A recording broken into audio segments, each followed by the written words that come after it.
você tem esse problema de faltas, como é que você lida e poderia, de repente, dar um direcionamento para quem hoje está passando por essa dificuldade e não está conseguindo pensar numa boa prática ou algo que você já tem implementado dentro da sua equipe que deu muito certo, que você possa compartilhar com essa galera? Eu recebi o desafio de entrar numa equipe que era modelo dentro da operação, e por conta de troca de gestão, essa equipe entrou num absenteísmo de 20%.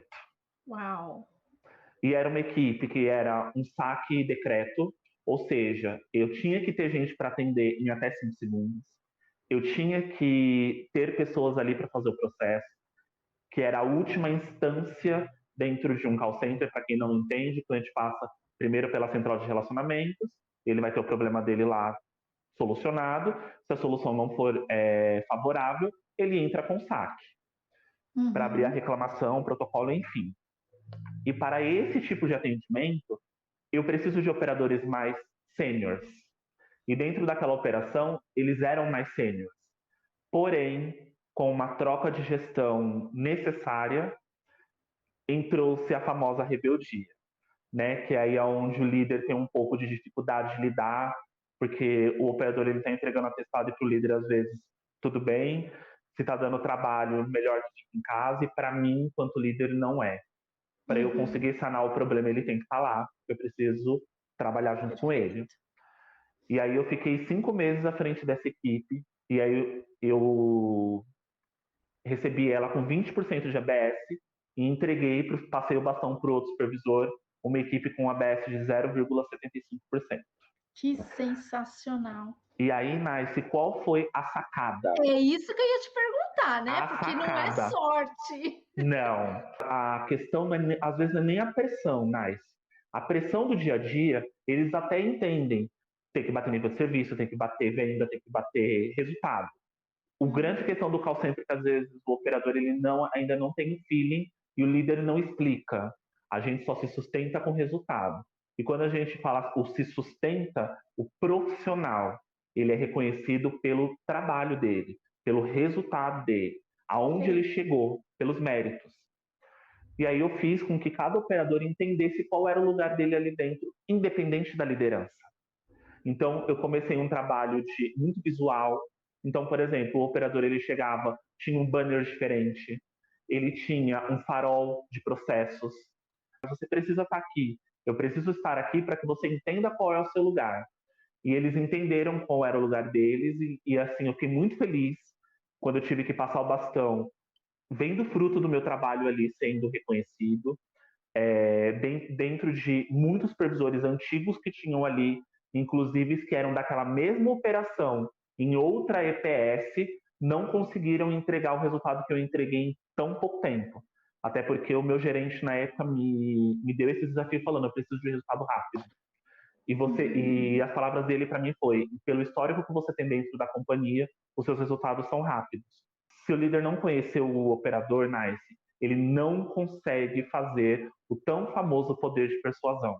Ele não consegue incentivar o cara a chegar a algum lugar, a querer crescer, a querer ser alguém dentro da companhia. Isso que você falou é muito verdade. E Will, assim, tem um ponto que é um ponto chave, o como falar. Porque você pode pegar qualquer líder, por exemplo, para seguir a mesma linha que você seguiu, e que não vai ter o mesmo efeito, porque o como você fala com as pessoas, o como você vai conduzir a ação, o demonstrar esse grau de importância que você colocou, realmente faz toda a diferença. E para você que não sabe muito bem, não conhece esse mundo de call center, eu vou aqui só detalhar um pouquinho esses pontos que o Will colocou.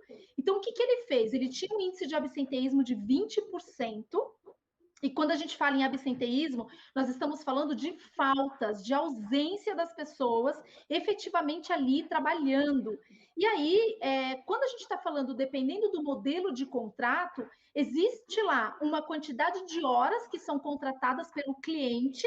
Então, nós somos uma empresa prestadora de serviço, o call center é uma empresa prestadora de serviço, e nós temos clientes, grandes marcas, que nos contratam para atender esse consumidor que faz uma compra, que às vezes quer negociar, a gente vai precisar fazer uma cobrança, negociar uma parcela com esse cliente. Então, pensa em algo que você adquire na sua vida, uma TV por assinatura, um celular, uma central de atendimento vai te dar todo esse suporte. E normalmente é um call center que vai fazer esse atendimento. Seja ele ativo, ou seja, nós entrando em contato com vocês, oferecendo algo, ou receptivo, você precisando de alguma ajuda, seja de uma linha de crédito, seja de comprar um cartão, seja de tirar uma dúvida, de negociar, e aí você vai entrar em contato conosco. E sempre vai ter um profissional de call center lá para te atender. O Will está colocando aqui uma situação muito delicada que acontece dentro do call center,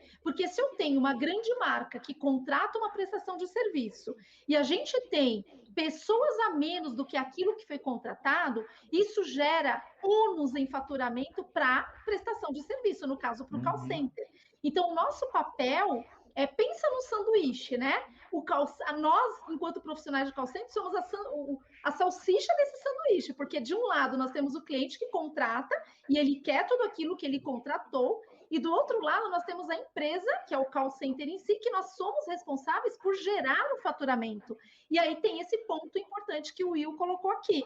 Nós somos bem vistos e muito bem quistos com entrega de resultados. É isso que vai nos sustentar, né? Então, aqueles mimizentos do call center, como eu costumo falar, que a gente quer muito longe do call center, que fala assim, mas nós só somos vistos como números. Sim, nós somos vistos como números, porque são os números que vão sustentar os resultados de todo esse bastidor que eu acabei de relatar. Então, pensa que se nós temos faltas de pessoas, onde a empresa de call center, normalmente, ela estabelece uma média tolerável, ideal que fosse 0, mas a gente lidera pessoas, né?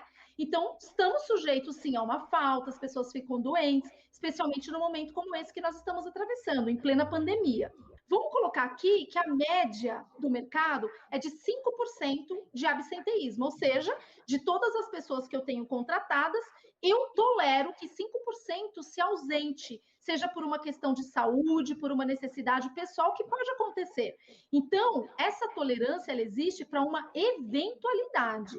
Então, quando o Will coloca que ele entregou com menos de 1%, olha só, a tolerância é 5%, ele pegou uma equipe com 20% depois de 5 meses, e com certeza com uma redução gradativa mês a mês, né? Então, ele recebeu um super desafio do líder imediato dele, dizendo assim, Will, preciso que as coisas aconteçam, porque senão fica insuportável, né, a negociação. Se a empresa não é saudável financeiramente falando, como é que mantém a empregabilidade de todos ali? Então, é uma responsabilidade realmente tremenda. E ele, gradativamente, conseguiu entregar abaixo de 1%. Então, Will, parabéns, que belo trabalho.